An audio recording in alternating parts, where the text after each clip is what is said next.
ठीक है, तो कहाँ तक हो गया था, डिलीट लिस्ट तक हो गया था, मतलब डिलीट फंक्शन तक हमने कर लिया था। अभी तक हमने यूआई रेडी कर लिया है, यूआई के बाद हमने क्या किया, डिलीट फंक्शन वो बना लिया है, तो हमारी लिस्ट के अंदर डिलीट फंक्शन बन चुका है। उसके बाद इसको रन करके देख लेते हैं, npm run dev।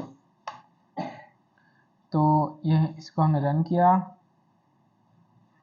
अब ये जो लिंक यहाँ पे आया है उसको क्या करना है, हमें क्रोम पे ओपन करना है, क्योंकि क्रोम पे क्यों ओपन कर रहे हैं, चाहे तो किसी और पे भी कर सकते हैं, बट क्रोम पे कुछ टूल्स मिल जाते हैं हमको जिसके थ्रू क्या होता है, ईजी हो जाती चीज़ें। अब देखो मैंने क्या किया कि जितने भी मैंने अभी पिछली बार तक क्या आ रहे थे कि यहाँ पर कुछ बाय डिफॉल्ट कुछ आ रहा था लिखा हुआ, ठीक है, कुछ एल आई आ रहे थे, पर कहाँ से आ रहे थे, ऐप डॉट जेएसएक्स मैंने इस स्टेट में यूज स्टेट के अंदर मैंने इनिशियल टू डूज क्या दिया था, कुछ ऑब्जेक्ट्स दे देते। अब मैं वो भी नहीं दे रहा हूँ, क्लियर। अब मैं क्या करूंगा, अब मैं ऐड कराऊंगा, तो यहाँ पर ऑल मतलब बाय डिफॉल्ट तो कुछ रखना नहीं है हमें, मैं जो जो यहाँ लिखूँ वो यहाँ पे आना चाहिए, उसके अलावा यहाँ पर नहीं रहना चाहिए, क्लियर। तो अब उसके उसके बाद क्या करेंगे, हम एक फंक्शन बनाएंगे। सबसे पहले एक फंक्शन बना दिया, const add todos, sorry add list बना लो, ऐड लिस्ट, ये एरो फंक्शन, क्लियर। यहाँ पर हम क्या मतलब पैरामीटर क्या पास करेंगे, वहां से टेक्स्ट, ठीक है, यहाँ पर टेक्स्ट रिसीव करेंगे, हमें क्या प्रिंट कराना है लिस्ट के अंदर, टेक्स्ट, क्लियर। और यहाँ पर अभी की हिसाब से मैं कंसोल लॉग कर देता हूँ इसी टेक्स्ट को, तो अगर ये टेक्स्ट कंसोल हो रहा है तो पता चल जाएगा कि हमारा फंक्शन तक यहाँ तक डेटा आ रहा है, क्लियर। अब इस फंक्शन को मैं फॉर्म के अंदर पास कर रहा हूँ, एड लिस्ट,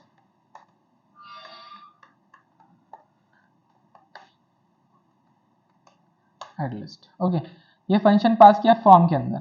अब फॉर्म के अंदर प्रॉप रिसीव करवाना पड़ेगा यहाँ पर डिस्ट्रक्चर करके, तो एड लिस्ट यहाँ पर वापस लिखें, क्लियर। यहाँ पर रिसीव हो चुका है, चाहे तो कंसोल करके देखें, ना चाहे तो डायरेक्ट भी यूज कर सकते हैं, क्लियर। यहाँ पर अपन एक बनाएंगे function const handle submit, handle submit.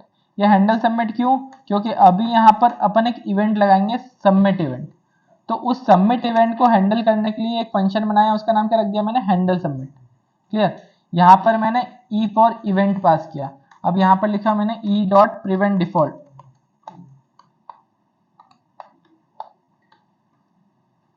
Clear. इसका स्निपेट नहीं आएगा, इसके सजेशंस नहीं आएंगे, आपको खुद ही लिखना पड़ेगा पूरा का पूरा, क्लियर।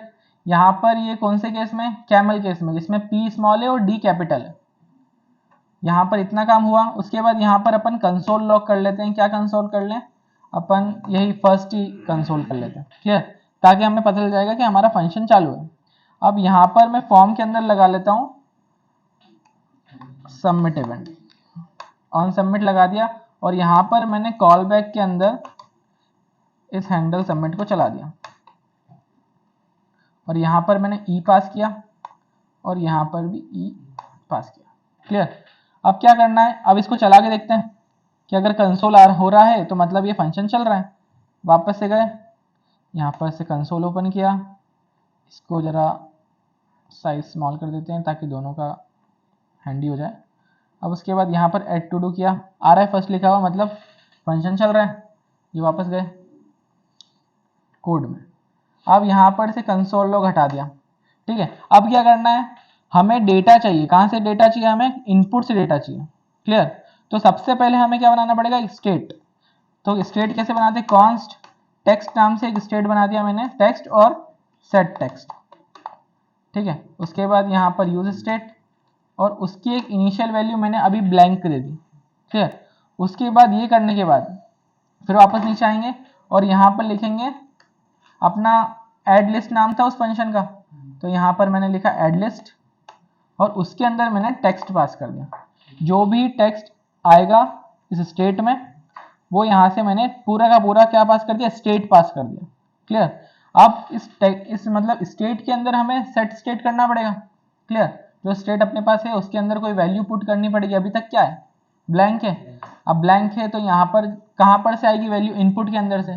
तो इनपुट से वैल्यू लाने के लिए क्या करना पड़ेगा, हमें एक कॉल बैक लगाना पड़ेगा। अब यहाँ पर ऑन चेंज लगा दें, ऑन चेंज के ऊपर एक कॉल बैक लगाया। अब यहाँ पर मैंने बोला सेट टेक्स्ट, क्या हो जाए set text E dot target dot value, पर उससे पहले यहाँ पर ई पास करेंगे तो सजेशंस आ जाएंगे जब यहाँ पर करेंगे E dot target dot value.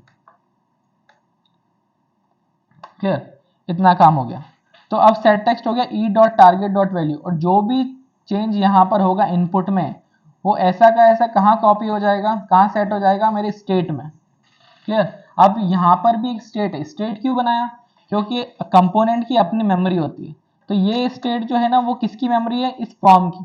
Clear, इसके अंदर जो भी हमको सेव कराना है और हम ऐसा कैसा स्टेट कहीं भी कंपोनेंट्स में पास कर सकते हैं। अभी तक हम प्रॉप्स पढ़ रहे हैं तो कहाँ पास करेंगे, parent to child, single flow. पर अगर हम आगे और भी कुछ पढ़ेंगे तो उसमें हम चाइल्ड टू पेरेंट भी पास कर सकते हैं, बट डिपेंड करता है कि हम क्या पढ़ रहे हैं, कॉन्सेप्ट कौन सा पढ़ रहे हैं। अभी प्रॉप्स पढ़ रहे हैं तो प्रॉप्स में रहते हैं।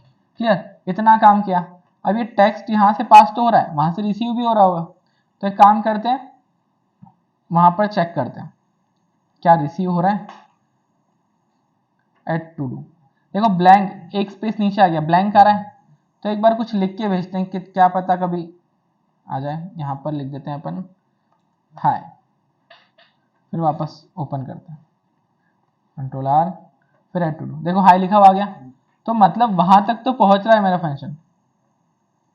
क्लियर, अब अगला काम क्या है कि जैसे ही मैं ऐड करूं कुछ, जैसे ही मैं कुछ लिखूं, मान लो कि अभी मैंने क्या किया कि ये हाय हटा दिया, यहाँ पर गया और ये किया, यहाँ पर मैंने लिखा हाय, एंटर, आ गया हाय लिखा हुआ। पर क्या हो रहा है कि मैं ऐड तो कर रहा हूं तो यहाँ कंसोल में तो हाय आ रहा है, पर ये ब्लैंक नहीं हो रहा है वापस। इसको ब्लैंक करने के लिए डिपेंडेंसीज लगानी पड़ेगी। वो डिपेंडेंसीज कैसे लगेगी, सबसे पहले यहाँ आओ, यहाँ पर इसके बाद यहाँ पर क्या करना है, हमें सेट टेक्स्ट वापस ब्लैंक करना है। क्लियर, ये कर दिया मैंने वापस ब्लैंक। देखो फंक्शन समझो क्या हो रहा है, हैंडल सबमिट कॉल हो रहा है, उसके बाद ये चल रहा है ई डॉट प्रिवेंट डिफॉल्ट, उसके बाद एड लिस्ट को क्या पास हो रहा है, स्टेट। स्टेट कौन सा, स्टेट टेक्स्ट। तो टेक्स्ट के अंदर वैल्यू क्या आई, जो मैंने इनपुट में लिखी, अब वो यहाँ से वैल्यू पास हो गई उस फंक्शन को। क्लियर, और उसके बाद मैंने वापस स्टेट क्या कर दिया, ब्लैंक कर दिया। ठीक है, अब अगर ये स्टेट ब्लैंक होगा तो अगर मैं डिपेंडेंसी लगा दूं इसकी किस पे, इनपुट पे, तो इनपुट को क्या बोलूं, वैल्यू, वैल्यू करके टेक्स्ट, कि तुम्हारी वैल्यू किस पे डिपेंड हो, टेक्स्ट पे। अगर टेक्स्ट में कोई वैल्यू है तो इनपुट में भी वैल्यू रहेगी, अगर इनपुट ब्लैंक है तो टेक्स्ट भी ब्लैंक रहेगा। क्लियर, दोनों आपस में क्या है, डिपेंडेंट है एक दूसरे पे। टेक्स्ट में वैल्यू रहेगी तो इनपुट में वैल्यू रहेगी, और इनपुट में वैल्यू रहेगी तो टेक्स्ट में वैल्यू रहेगी। क्लियर, दोनों में से एक भी ब्लैंक हुआ तो दोनों ब्लैंक हो जाएंगे। इतना समझ में आया। अब उसके बाद आगे बढ़ते हैं, तो एक बार ट्राई कर लेते जो हमने अभी किया है।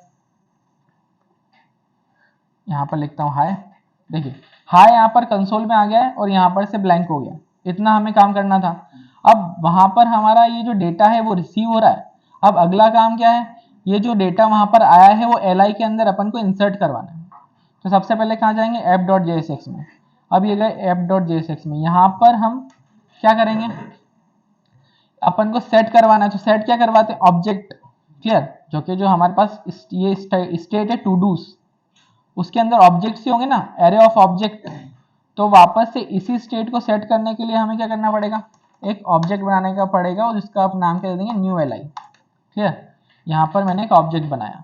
अब इसकी आईडी के लिए मैंने एक फंक्शन यूज किया, crypto dot random UUID. Clear, random UI, इससे क्या हो रहा है कि इससे एक आपको एक रैंडम आईडी जनरेट करके आपको दे देगा। हर एक आईडी यूनिक होनी चाहिए हर एक ऑब्जेक्ट के लिए। क्लियर, तो ये काम हुआ। उसके बाद टेक्स्ट, टेक्स्ट कौन सा सेट हो जाए, जो टेक्स्ट रिसीव हो रहा है। ये टेक्स्ट रिसीव हो रहा है, जो राइट में लिखा है वो टेक्स्ट रिसीव हो रहा है, और ये जो है वो क्या है, उसका की ऑब्जेक्ट का। क्लियर, यहाँ पर इतना हो गया। अब उसके बाद हमें क्या करना पड़ेगा, सेट टेक्स्ट। ये सेट टेक्स्ट किया, सॉरी सेट टू डूज किया।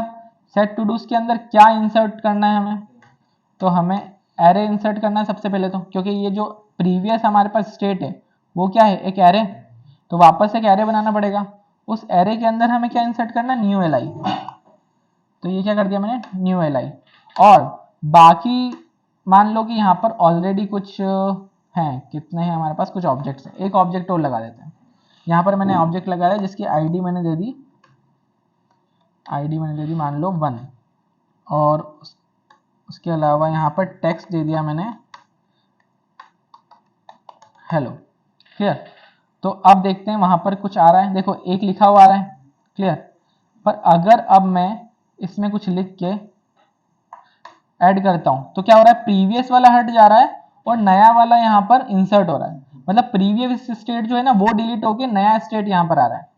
हमें क्या करना है कि प्रीवियस स्टेट तो रहे और नया स्टेट उसके ऊपर से इंसर्ट हो जाए। तो हमें क्या करें, अब वापस जाएंगे। अब यहाँ पर न्यू एल के बाद ये अपन ने किया कॉमा लगाया और 3 डॉट्स और उसके बाद स्टेट का नाम क्या नाम है, टू डूज। क्लियर। तो अब ये वाला जो ऑपरेटर इसको क्या बोलते हैं, स्प्रेड ऑपरेटर। स्प्रेड ऑपरेटर क्या करता है कि जितना भी बचा कुचा मतलब जितना भी हमारा प्रीवियस डेटा है वो भी यहाँ पर इंसर्ट हो जाए। न्यू एल तो हम इंसर्ट कर ही रहे हैं और बाकी जितना भी बच रहा है वो भी पूरा का पूरा इंसर्ट हो जाए। क्लियर। जितना भी है तो उसको क्या बोलते हैं, स्प्रेड ऑपरेटर। ये 3 डॉट्स जो है उसको स्प्रेड ऑपरेटर बोलते हैं। तो स्प्रेड ऑपरेटर के साथ आपको आपके स्टेट का नाम लिखना है। क्लियर। तो वो पूरा का पूरा इंसर्ट हो जाएगा। तो एक बार वो ट्राई करके देखते हैं।